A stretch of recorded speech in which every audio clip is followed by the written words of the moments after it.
Hello, my name is George Nemphis. I am the co-founder and managing member of Nemphis Brow. We are a corporate and business boutique in the Mid-Atlantic region, specializing in working with entrepreneurs, early stage companies, later stage companies, M&A, private equity, and venture capital. Today, I have the distinct pleasure of having the opportunity to speak with two incredibly entrepreneurial founders, Luke Silverman and Jeff Kurtzman. Luke and Jeff are co-founders of Bark Social and happen to be clients of Nemphis Brow. I've been fortunate enough to be a part of this journey with Bark Social, and specifically Luke and Jeff, since almost the beginning. And it is absolutely a privilege, guys, to have you here today. And I want to thank you for taking this time to talk about your story. Thanks a lot. Happy to be here. So, Jeff, I want to start with you. You and I actually met before Bark Social when you were off doing other entrepreneurial endeavors, if you will. Why don't you talk about a little bit your journey as an entrepreneur and what brought you to this place in time? It's been a wild ride. I guess I've technically been a quote-unquote entrepreneur for over 20 years now. So I started out my career in investment banking, your typical Wall Street analyst job, 100 hours a week, and left that after 18 months I kind of fell into my first startup with two college roommates. And good timing, good idea. It took off, and it was a huge success. After that, consulted for a bunch of startups, took over a company in Annapolis and kind of a turnaround and the CEO of that. And then ironically found myself back in investment banking, I guess 4 years ago now, when I think initially met George because he was representing a couple startups, founders I knew. When it came to coming to selling my first company, which was started in 2020 or 2002, a few years ago, I realized the founders, we needed representation. We were being acquired by a larger company that had more resources, and we needed someone on our side to basically make sure we were treated fairly. And I had heard a lot of good things about George, that he was kind of very founder friendly and took the side of founders and really understood what they want/need. And we hired him to help us with this acquisition. And I would say, without a doubt, he got us the best result that could have been achieved in that circumstance. So when it came to hiring someone for Bark Social, like George said, very early on, I reached out to George and said, would you represent us? And they did our initial formation docs and have been involved ever since. Yeah, and it's been fantastic, Jeff, getting to work beside you through good and bad and having a lot of fun. And when Jeff contacted Nemphis Brow, he brought Luke with him. Luke, you were on a very different corporate path than Jeff, and when you showed up in our offices, talk a little bit about your background, what you were doing, and what, made you move towards being, an entrepreneur, the crazy world that is known as entrepreneurs, and specifically social gathering spots for dogs. Yeah, absolutely. So I graduated college in my undergrad in the spring of 2008. And I did what most people do when they graduate, went out looking for jobs, but also was thinking about what I really wanted to do with my life. And I actually started a company and launched it about 2 weeks before the market crash in the fall of 2008, which was great timing. So that kind of threw a wrench in everything, and that venture never really panned out. So I quickly had to pivot, and I fell into entertainment. I worked in reality TV for the better part of 4 years, basically because I just couldn't really find a job.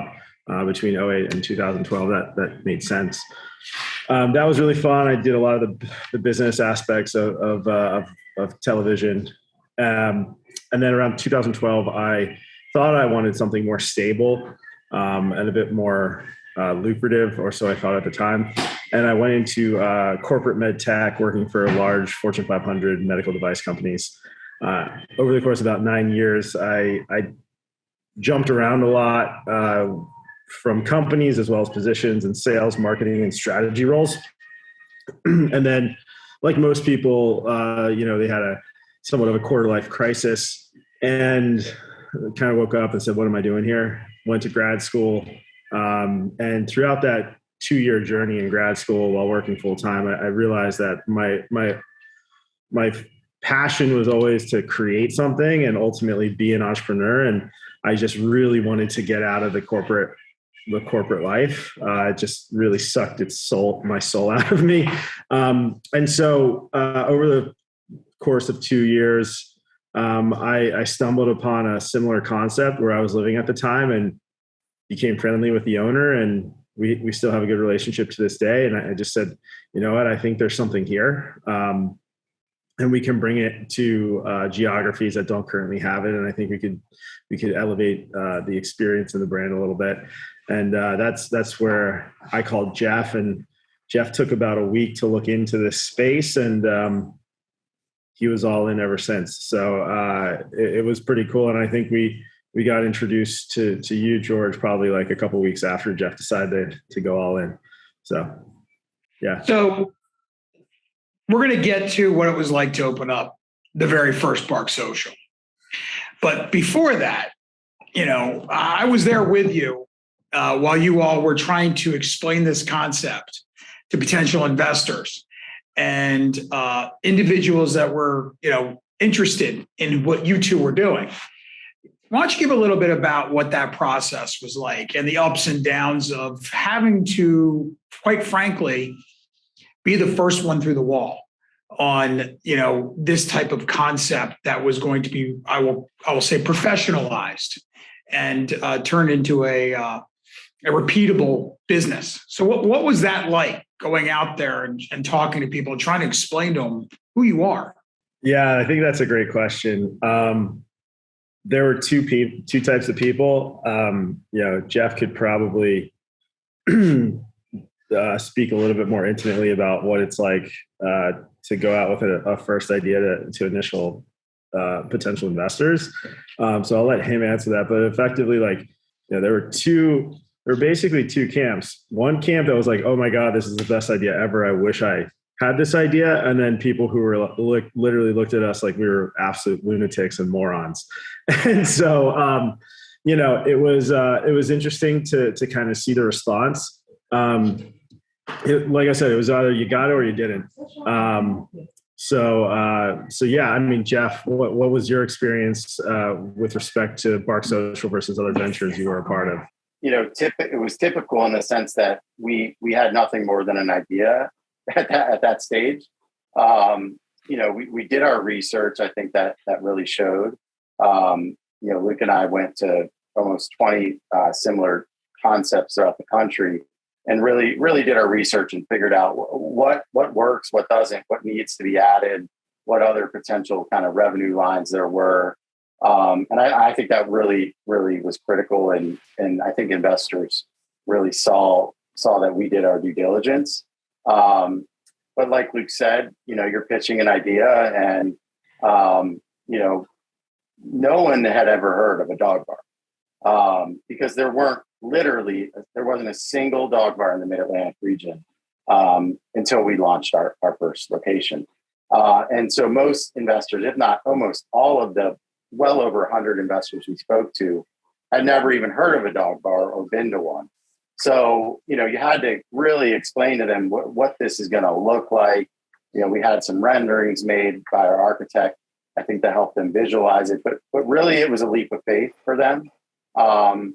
This is a brand new concept. And honestly, there isn't a comp for us. I mean, we have many different revenue lines, from food and beverage to membership to single day passes to dog baths to dog treats. It's we have a lot going on.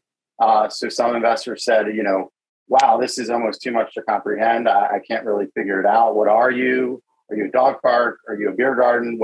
So we really had to kind of figure out how to explain that. And like Luke said, some people just got it and said, if I own a dog, I would go to this. So I'm going to invest in you guys. So that first round, like I said earlier, we met with well over 100 investors.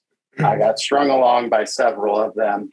Ended up raising 1.5 million for our first location. We had raised it and then held an initial close for around 750K of that. At the end of February, right before COVID hit. 3 weeks later, the world was ending and we lost the remaining 750K. So we had to go out in the middle of COVID to raise that 750K again, when everyone thought the world was ending. So needless to say, that was not easy. Luckily, we realized that COVID actually, in a weird way, benefited our business.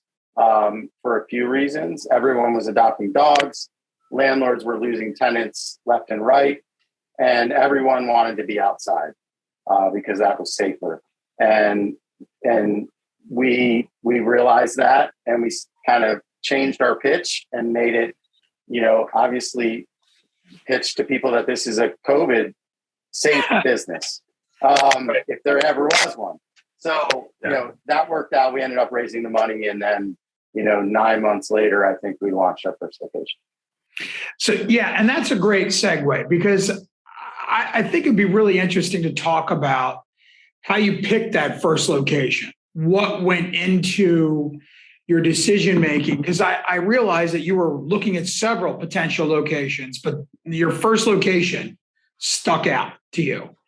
And I think it would be good to hear what you went through and now what it's like, because I've been there and it's a blast. Yeah, I think that's one of our differentiating factors as a business. We felt as though that between our connections through investors, advisors, and brokers, as well as just from a business perspective, we felt as though that we could be in the best developments in the country. We felt that our brand would speak to the type of shopper that goes to these tier 1 class A properties. And then we also wanted to prove a couple other things. One, that we could do a deal with a large national REIT. And then the other one was operate in a very notoriously difficult place to open up a business, specifically a unique business. And if we were able to check the boxes on all three of those, and then finally the fourth box being have a successful and thriving business and brand, then we could take this and scale this nationally. And, to kind of dive into those four things, the first being, a national REIT. Our first deal is with Federal, which is a publicly traded REIT, gold standard. Class A tier 1 town center, which is Pike and Rose in North Bethesda, which is one of the most sought after areas for residential as well as commercial real estate. And you have co-tenants like Sur La Table, a bunch of higher end restaurants, LL Bean, and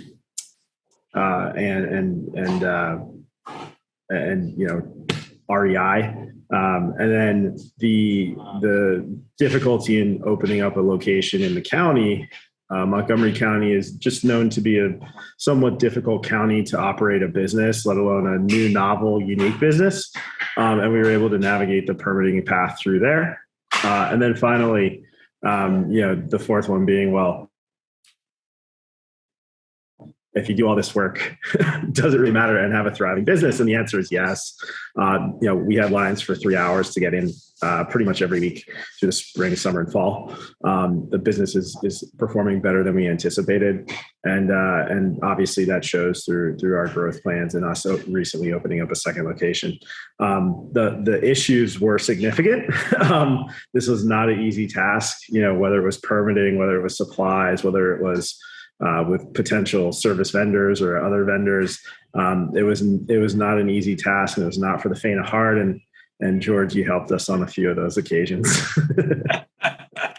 Yeah. Yeah. So Jeff, I mean, having a partner to go through this with, it's got to take some of the burden off of you. I mean, at least emotional. One of you gets a little crazy. The other one goes, whoa, whoa, whoa, whoa. And then it's your turn to go crazy. And the other partner goes, whoa, whoa, whoa, whoa, whoa. It's when you both go crazy that it's a problem. And, talk about, what you were dealing with during that. I know Luke was out there running around and trying to probably had dirty fingernails and messed up jeans quite a bit. And so did you, but you were really working to make sure that staff was getting hired, the procedures are all in place. What was that like as you're now managing? And you mentioned you have all these different business lines. You're not a restaurant. You're not a beer garden. You're not a dog park. You're not a retail establishment. You're not an online retailer. You are all those things.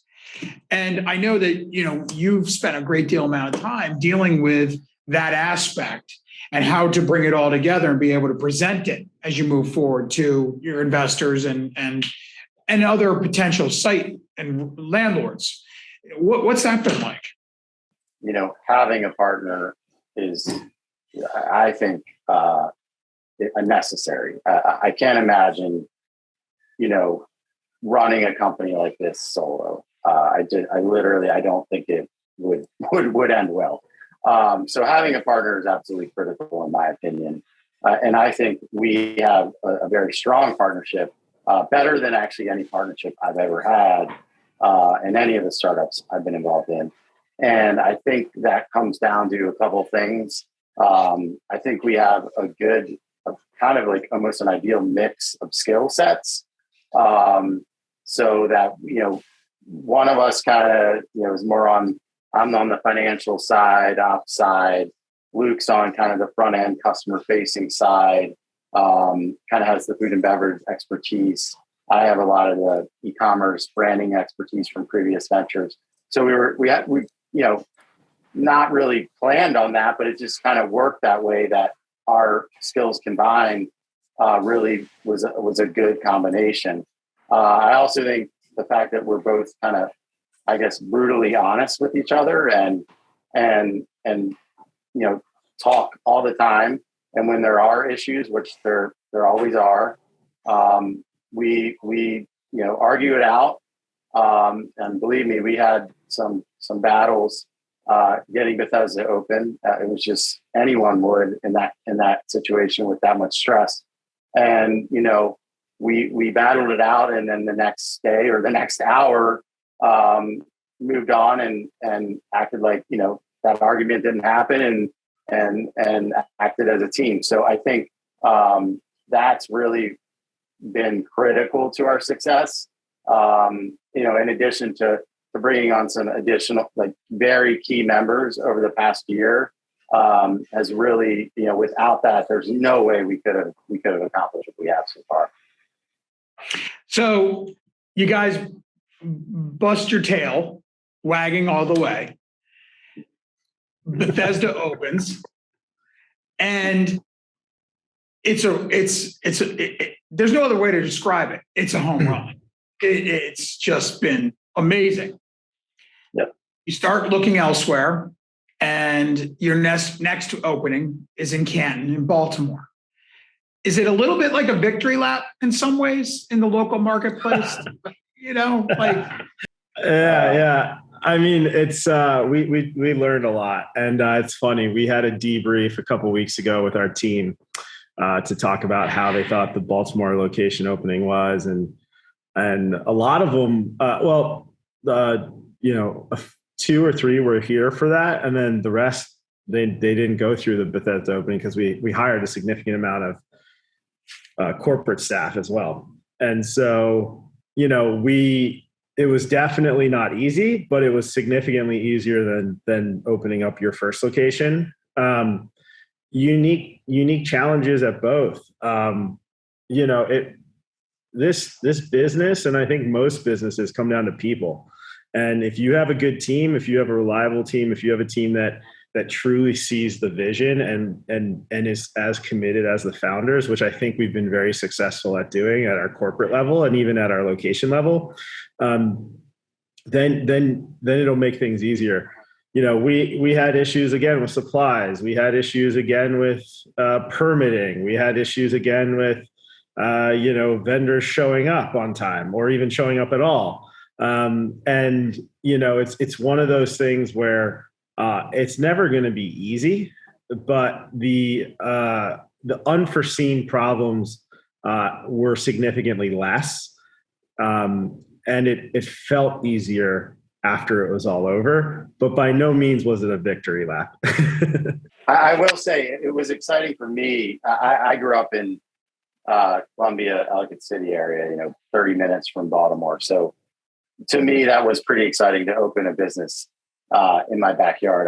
I definitely have some pride there that happened. But yeah, like Luke said, it was definitely not easy, but easier than the first. It was kind of cool because Jeff and I, the first time we met to talk about this, I was living in Texas. I flew up here and we drove by this area where Jeff said, "This is the place we want to be." We said, "Yeah, okay, cool." There was nothing there. I think they had just broken ground on the first stage of the development. And I want to say like almost 3 years to the day, we had a business that was open there, which was pretty cool. Yeah. And how's the reception been? Been good. Great. It's been real good. Yeah. We have more members in Baltimore than we did in Bethesda at this point by a pretty good margin. So I'd say that's a pretty good indicator of how well it's been received. Yeah, and they're very different markets too. So that was another strategic thing we wanted to focus on, was that Bethesda is just a very different market than the Baltimore, the Canton neighborhood of Baltimore, and it's a healthy business in both locations. And it's a very Instagrammable location. So we took a lot of design changes and inspiration from our staff. And like I said, Jeff and I we haven't found those people. Those people have found us, which I think is the trick of it all. And those people have really made a significant impact and made the place even better than our first location, which has been really well received as well. I think that says something about Park Social. The design, the look, the feel, what you're offering clearly touches a lot of people in a lot of different, quite frankly, economic stratus. So tell us a little bit about what has gone into, we chose this product over that.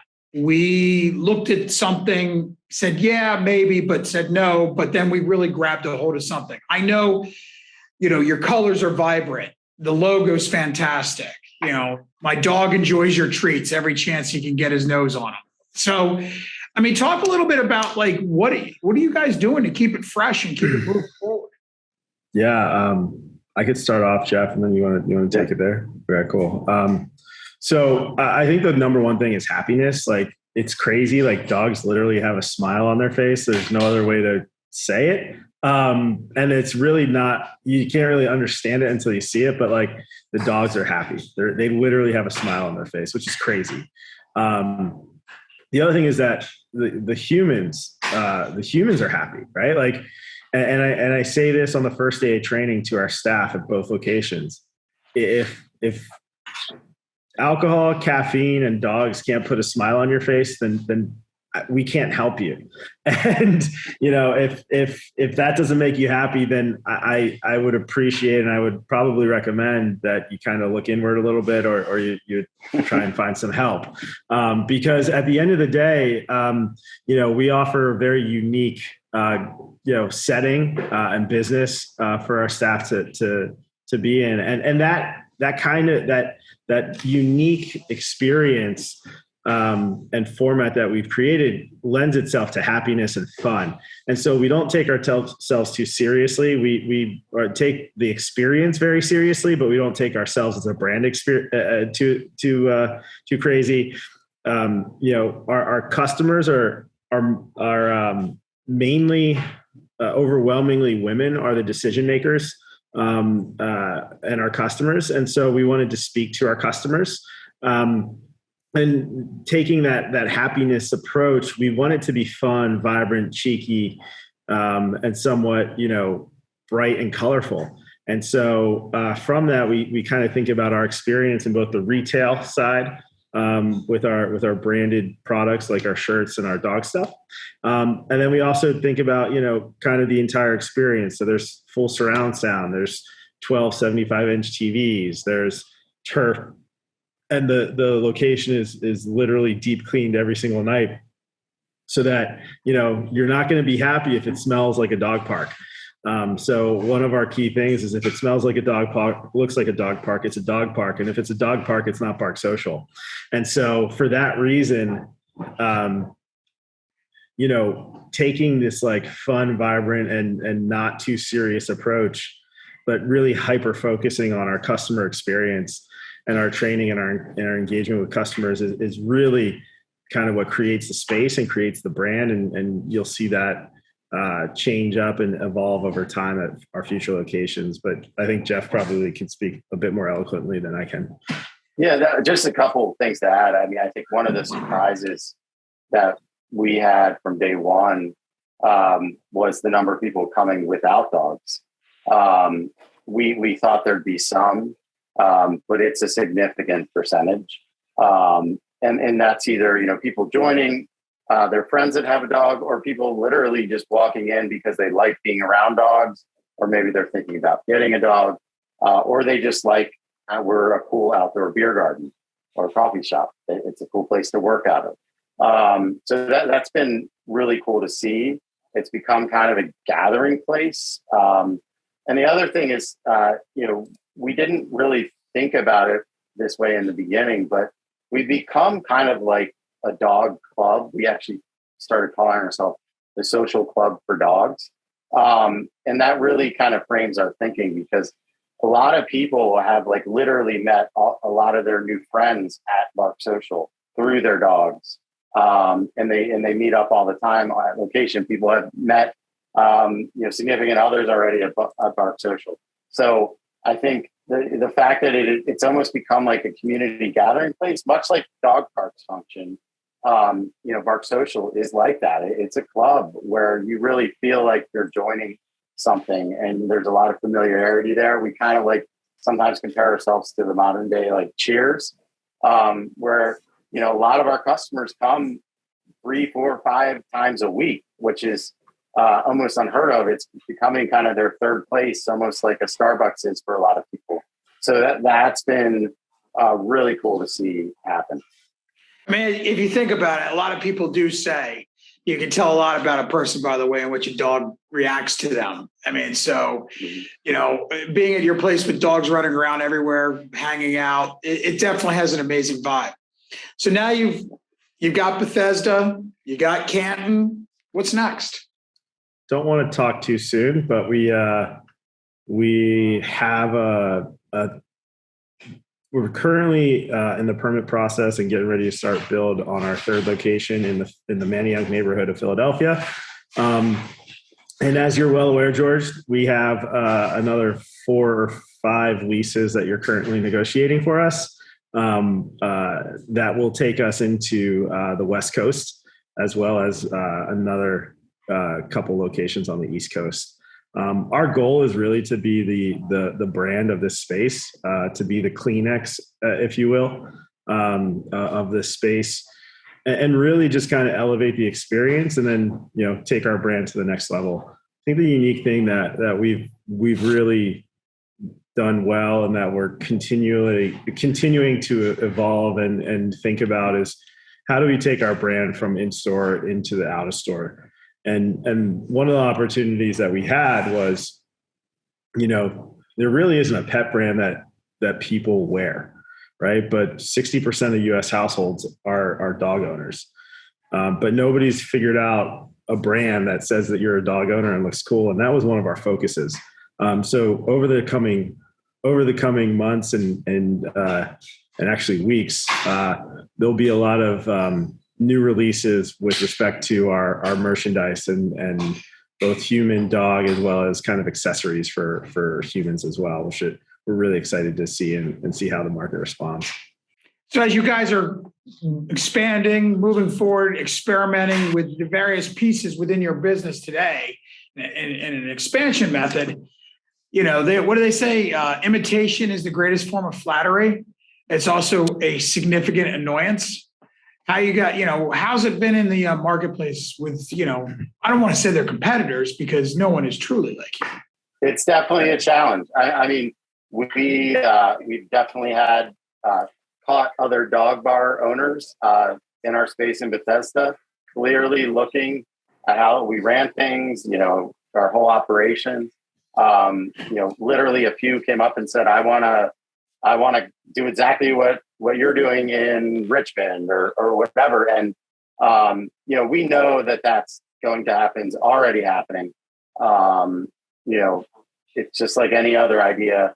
Good ideas are copied all the time. So we have to move fast.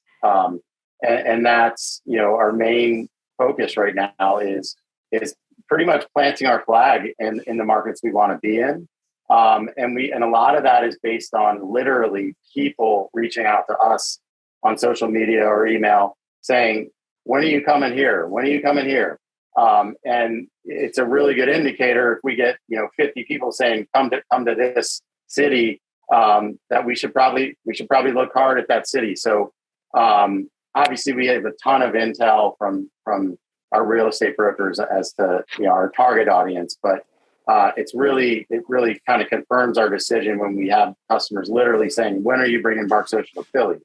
And we can finally say now that we are bringing one to Philly. So, I think the key is move fast.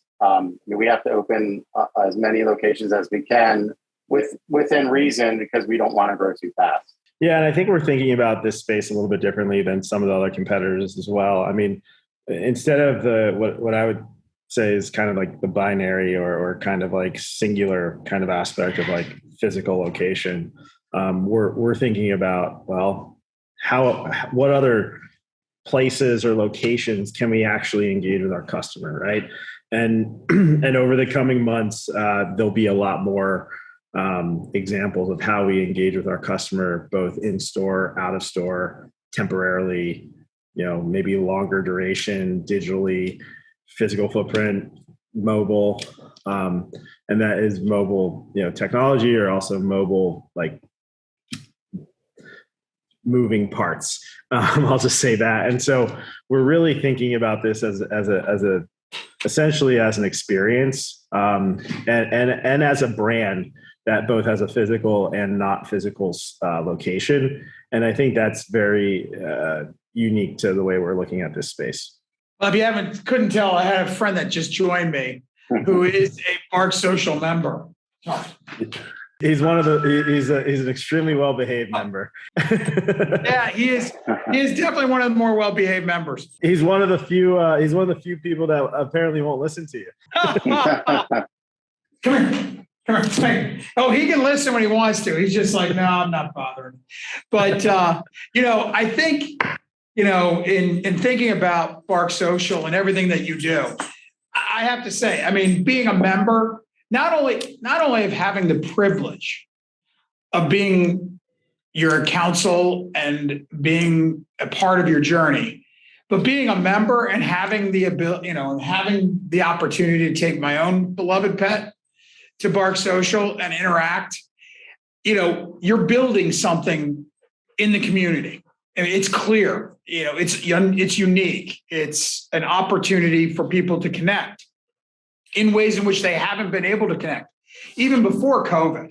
But also, you guys are getting yourselves ingrained into the community by building not only a hub for people to gather and enjoy themselves, but you guys have you've reached out into the communities. You have events. You do charity work around the animals. You have some terrific programs. You do the movie night. You do, the drag queen events. You do, singles nights with dogs. But then you also do family time and you do all this great stuff. So I really commend you on going in and taking a look at the pulse of the neighborhood you go into. So you not only you bringing them this, but you actually do pay attention to the areas in which you're opening. And that's pretty phenomenal. I know you guys are actually very purposeful in where you open, but it's clear that you always look for something else besides just the brick and mortar, who's going to be able to afford it. Yeah, and I think Jeff's experience in his previous endeavors could speak to kind of the philanthropic aspect. I think from my perspective, ingraining ourselves in the community is really important. We have a hyper localized beer selection, so in both locations, 10 taps, which is 50% of the taps of each location, are from the immediate county. In Baltimore, it's a little bit smaller. So it's in Baltimore City, Baltimore County. But in Bethesda, it's 50% are from actual Montgomery County, which is where we're at. Baltimore was our first approach to kind of focus on the local aspects. So we have a dog eating a crab, right? Because it's Maryland. We have, the word Hon, H-O-N, because that's an old kind of saying in Baltimore. And then we also partner with great local charities. I think, for us, we will never be political. I don't think that our space is one that warrants to be political, nor do Jeff and I particularly like politics. And so we will never be overtly political, but I do believe it's important for people to understand what we stand for. And for us, we're very proud of what we offer to our staff. For our full-time staff, we have a 401k match program. We have paid time off, and we provide health insurance. And for a lot of our staff, that's the first time they've ever had any of that. And we're proud to do that. And that's what we want to do. We partner with local philanthropy, other philanthropic organizations and charities and nonprofits. And Jeff can speak to that a little bit. But for us, being local and talking to the customer, understanding our customer and knowing what's important to them is critical to our success. And I think Jeff can talk a little bit about the philanthropic aspect due to his previous ventures. Yeah, I think it's just smart for any business nowadays to be, socially responsible and to kind of think about everything from your employees to your, environmental impact to, your community impact, et cetera. I think, we've really, really tried hard to be a part of the community in Baltimore. Partnering with Parks, the biggest local kind of dog adoption center. We actually create a shirt for each location before we launch. Where a lot of the money goes to that local nonprofit. And then one thing we really try to do is source almost all of our beer from local breweries.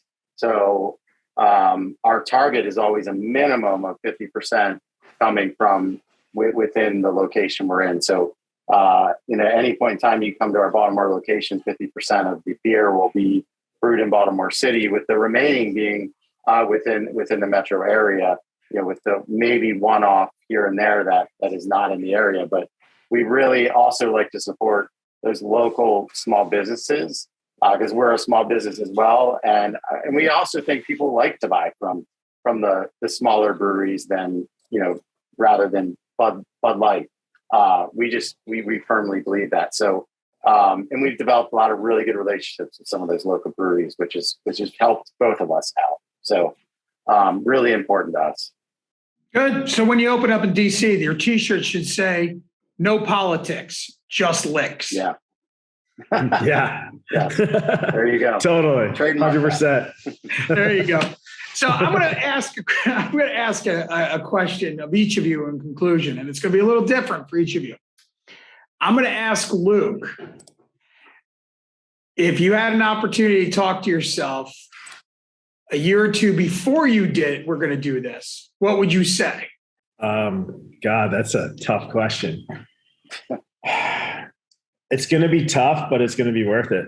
I mean, that's what I would say. I mean, I think intuitively, that starting your own business is going to be a challenge, right? I don't think any entrepreneur will say, "Oh, this is going to be a cakewalk," right? And if you do say that, you're probably crazy. Not saying that Jeff and I are not crazy, because we definitely are. But I think that the big question, and like the thing that kept me up at night, was, are we going to be successful? Like it makes sense to me. It made sense to Jeff. It made sense to George and our investors, but did it make sense to our customers that we were very specific in trying to speak to? And so you put in all this work and you could just fall flat on your face. But yeah, it's going to be a hell of a fight. It's going to be almost impossible. But you will be okay. And you're going to be good. And so I think that's what I would say to myself. All right, Jeff, here's your question. Jeff of 10 years ago comes in for a job and is interviewing with you.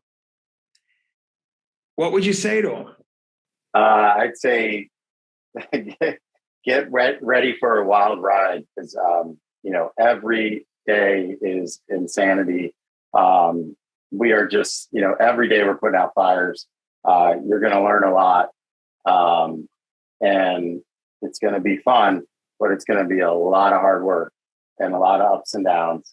But you're absolutely going to learn a lot, and hopefully, things work out and it's a huge success. But even if it isn't, you learned a lot, and, help start something new that literally wasn't here before.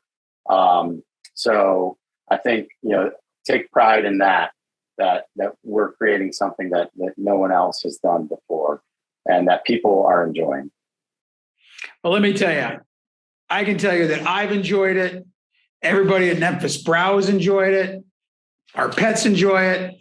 And quite frankly, and probably almost more importantly, we've really enjoyed working with the two of you and being part of your journey.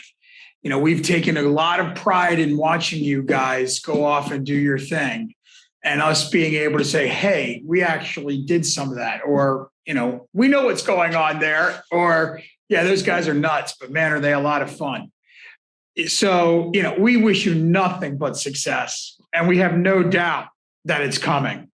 I highly recommend anybody who has an opportunity to try out Bark Social in Bethesda, or Bark Social in Canton, or any future Bark Social.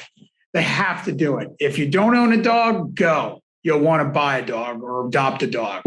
You own a dog, it'll be great for the dog. It'll be great for you. And it's just a wonderful place. And, the time, energy, and the attention to detail that you all put into the experience, not only for the dogs, but for the dog owners and the people who want to just come and be around the dogs, has been phenomenal. And your brand is just continuing to grow and blow up. So, kudos to you.